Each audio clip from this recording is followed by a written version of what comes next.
So hi, thank you for coming. Very excited. And okay, so like Lev said, we're going to talk about performance, which is kind of important, you know. And before I start, I wanna like give you a short background of why did I do this talk or what made me like think about it. So I'm a part of a very big team, a great team, but a very like big team, and we're working on an even bigger app, which is like, I don't know how many lines of code, like a lot of code. We are many developers, over 40 or 50, I don't know even. So we're 60 developers working on actually one app that we deploy to both the Play Store and the iOS store, the App Store. And there's a military saying that goes behind these safety regulations were written in blood, which basically means that behind every safety regulation there was an unfortunate case of injury. And this is kind of what I feel about this talk. Behind every like story I will tell you here, there was an unfortunate case of performance issue. Okay, so let's start. So when I think about React Native, I kind of want to do that sometimes. But you know, MacBooks are an expensive artifact. So that's what I'm ending up doing. And I'm not going to lie to you today. Writing React Native is hard. And it's hard because it adds an abstraction layer over the native API, right? It's hard because its performance is not so good. It's hard because it's single-threaded, and when you write a native app, you're used to multi-threaded environment. And it's hard because sometimes it's a challenge to do things that otherwise in native would be pretty easy. If you want to take a good example is if you want to do efficient long list, or to be even more specific, reverse scroll list can be like a big challenge in React Native, which basically comes for free in the native DOM. And there are a lot more, and I'm sure you can also think about examples of why it's hard. But you already know this by now, right? So what am I doing here? So here is a quote that every React Native developer either said it once or thought to himself once. So our only option for a truly performant apps is to write pure native apps, right? Like if you ever wrote React Native, you probably think that to yourself. And it's the only logical conclusion, right? React Native sucks, so let's do native, right? So I said I'm not gonna lie. I'm not gonna lie here today. It is an option, and it might be even a valid option.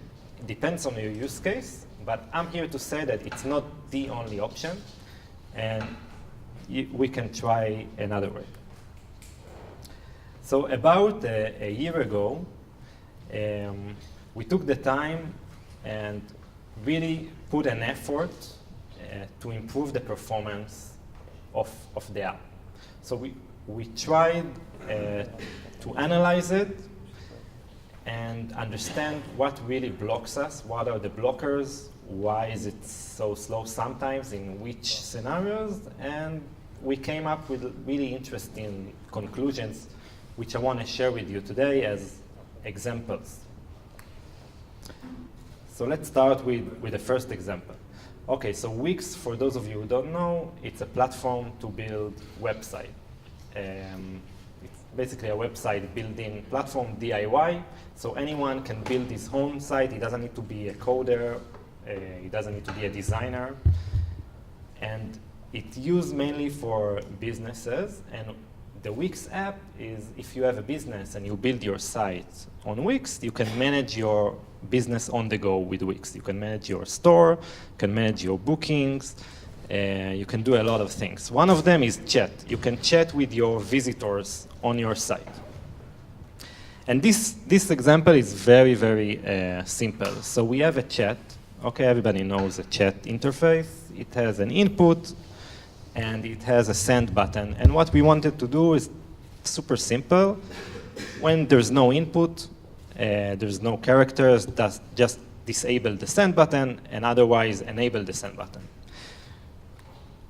Okay, so what happened was it took us sometimes about a second after you started typing, before you actually saw the button become enabled.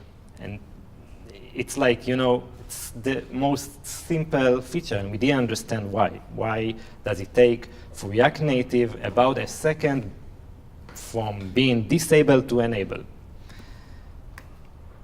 So what happened was, it turned out that we rendered the entire chat room list, even where we were inside the chat room screen. So let's say we are inside of one chat room, and you started typing, and for each typing and for each character, we rendered the entire list of chat rooms, and it was not even displayed on the screen, right? And it happened because we created a new object of chat room for all of the chat rooms, even though we changed only one chat room. So let's say we have 50 chat rooms, and we changed one chat room, basically, and we created new 50 chat rooms, and it took time. So you might think to yourself, well, this is a horrible mistake that you did. Why did you do it? And you are right, it was a horrible mistake.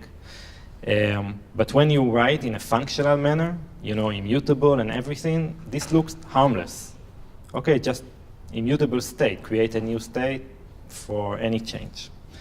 But it can be lethal sometimes.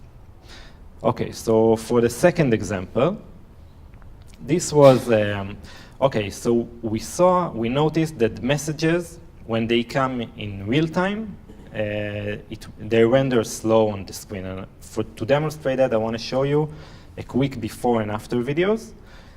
So what you're going to see here, okay. So what you're going to see here is basically me from another client sending a couple of messages, like 10 messages to this client, and you will hear, hopefully you will hear me typing, and then it will stop. I stop typing, and then we will count the delay, okay? Okay, so you can't hear it.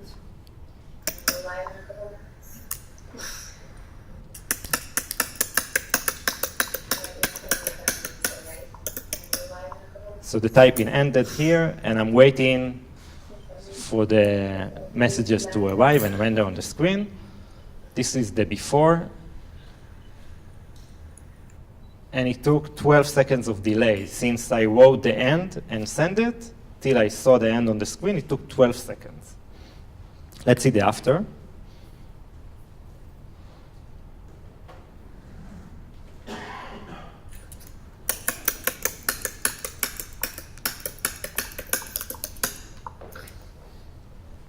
Okay, so hopefully you noticed the difference.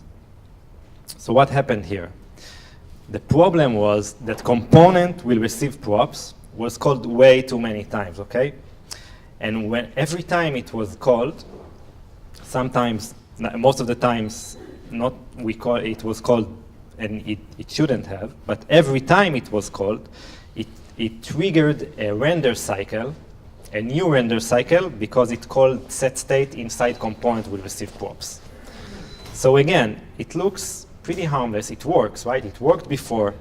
You can write this code because you need to set the state, depends on whatever, and you don't know the effect. This is all we did is to change it, and you saw it's like 12 seconds when a lot of messages arrive.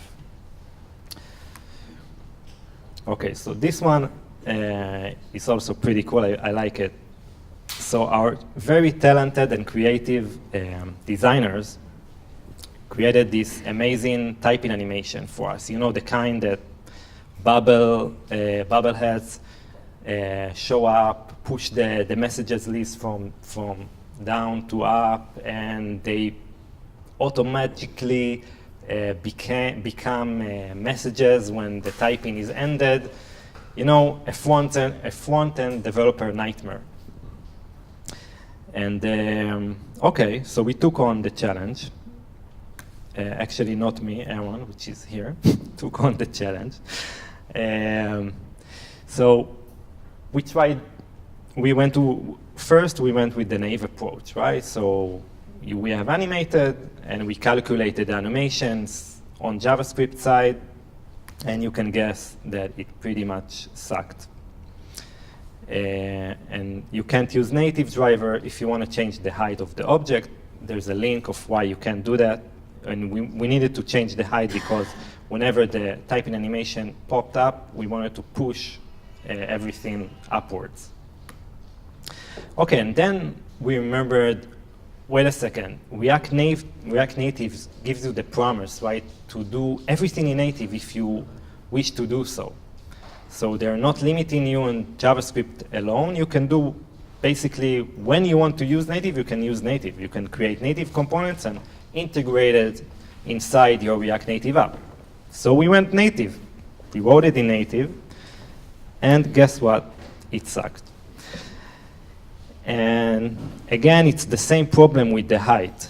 So we want to, and this is where we understood why you can't use the native driver if you want to change the height. So imagine the list of messages are controlled by React Native, and we wanted to change, and the typing animation, it's its sibling in the layout. And we wanted to change the height of the native component, which needed to tell React Native, listen, you should also change your height, and this is where trouble became.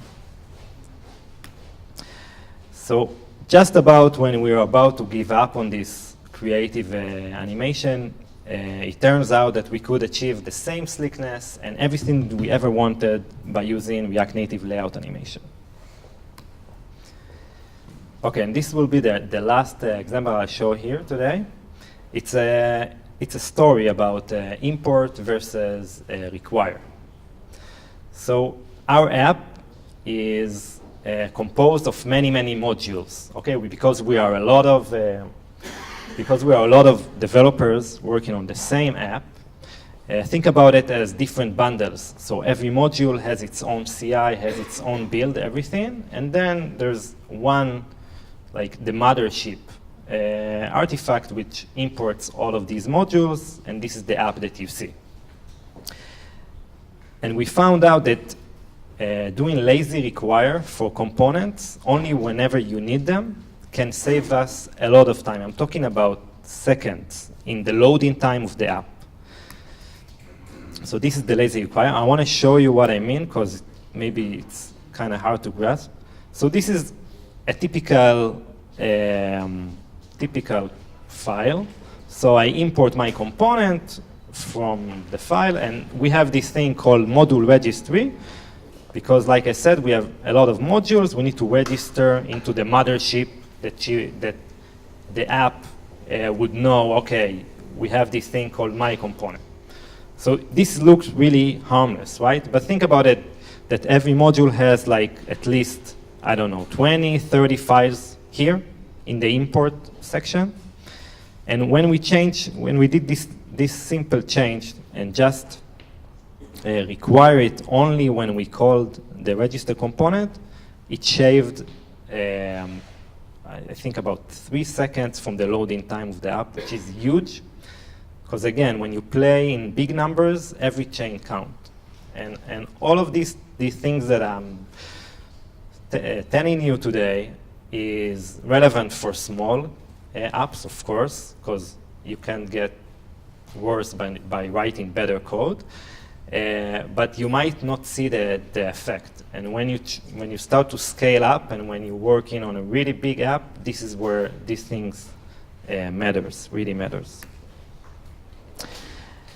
I can stand here and tell you all about other cases we had, like when you have like the top tree and you change the prop there and what happens, and duplicate network requests. And I'm sure you can think of example of your own. There are a lot of them. So the list goes on, and I chose this 4. So what am I really trying to say here? What I'm trying to say here is that it's not React Native's fault that the app doesn't work sometimes or doesn't work as it should. It's just how React and JavaScript work, okay? Because it's single-threaded and because of everything that React does, when you do these like mistakes of not being immutable when you don't need to, or not memorizing stuff, and all of those things, changing props for top level that shouldn't change. Okay, so maybe the virtual DOM React is smart enough to realize, okay, I don't really need to paint the screen again because nothing changed on the DOM. But your code still runs. So if you do crazy things in the render function like, I don't know, network calls or whatever, and you call this render function a lot, it doesn't matter that React won't render it on the screen. You will still pay the time it costs. And in React Native, you see it clearly.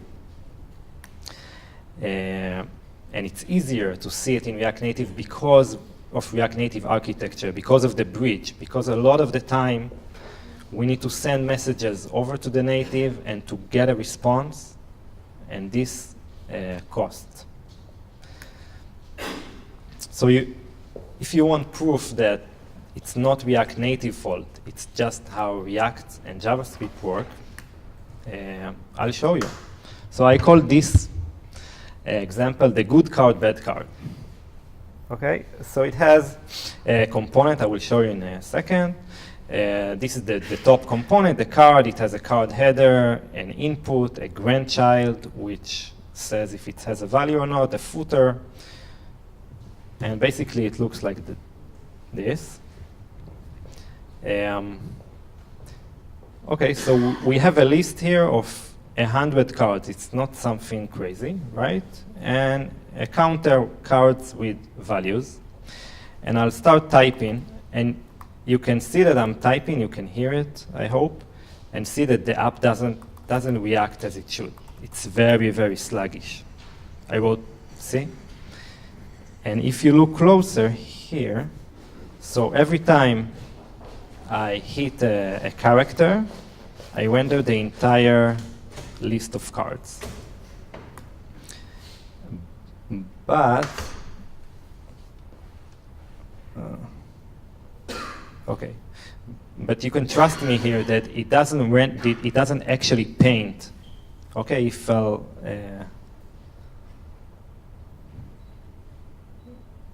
ask to see the rendering. Okay. So now because I resized it, everything got paint, but you see that only the input gets paint, but it doesn't matter. The code, my code is actually the render code. It's just a render. I did a high order component, which on every render just prints to the screen which component is it and how many times it got rendered. So even though React is smart, right? It won't render, it won't paint the entire app. It will paint only the input. The code still runs, and this is why it's sluggish. This is the good example. So here I can type happily, and everything works smoothly. And you can also see that whenever I type, only the relevant card gets rendered. Okay, so I won't tell you the difference between them. It's a challenge if you want. So it's on GitHub. You can just clone it and play with it and see. And hint, it has to do with some of the stuff that we saw. So now we know all of this. What can we do about it? So it's up to us. React Native is hard. It's not as simple as the web, and we need to be much more careful and write much more performant JavaScript code. And you can do this by following these guidelines. First of all, know your crucial app flows. Okay, so my tip is to take the 3 top crucial app flows. It doesn't matter how you monitor them, but monitor them. You should know when how much time does each of your flow takes, and you should know when something changes and something gets better, something gets worse, and you should monitor it closely because that's the only way you can keep the quality of your app while adding code and code. You should never write anonymous function as props. These are the devil. And this is like my opinion, and we actually have many like examples to see to show you how an anonymous function, think about it, it's created every time the render happens, and the should component update will tell you every time, yes, you should update because the props change. Know your components. Don't just write pure component and think React will do the trick for you. In the good card, bad card, I used pure component and you saw it wasn't that. Also know your lifecycle methods. That's related to what I showed you with the component will receive props. We should have done it better than set state in component will receive props, and we even better, we shouldn't change the props if it doesn't really need to change. Okay, so last but not least is know your reducers. So if you're familiar with Redux, I want to show you a cool example, an analogy, also thought about by Aaron here. So I'll do an analogy to do databases. We have the databases and we have the reducers. So let's start with the database. The problem is, let's say we have a table, we have many writes to one field and many reads to another field. So what the problem is, every write locks the table, right, and delays the read, because every write locks the table. Solution is simple, just separate into 2 tables, right? And let's see in the reducer part. So let's say we have a reducer with a lot of actions that change a field in the state. It can be even an inner field in an object, okay? But not many reads for this field. This field is hardly gets read. So any state change triggers the entire rendering cycle. And the solution here is also simple, just separate into 2 reducers. So by now you might say, okay, I heard your talk. It's all like very specific examples. What can I do about it? Okay, I don't know. Like, okay, so you showed component. I don't have set state in component will receive props. What do you want from me, right? So I have a really good news for you, and there is a great open source which is called Why Did You Update? It's a monkey patch for React. It basically monkey patch React, and it checks for you every time you render when perhaps you shouldn't. So like the thing that I showed you in the good card, bad card, you see that a lot of renders, and it's really helpful. It's really easy to integrate with your project, only for development, of course, because it has a lot of overhead. But in development, you can actually see, okay, so this component got rendered, and the only props that changed were functions. Only the function pointer did you really mean to change, and stuff like that, and this is awesome. And that's about it. Thank you.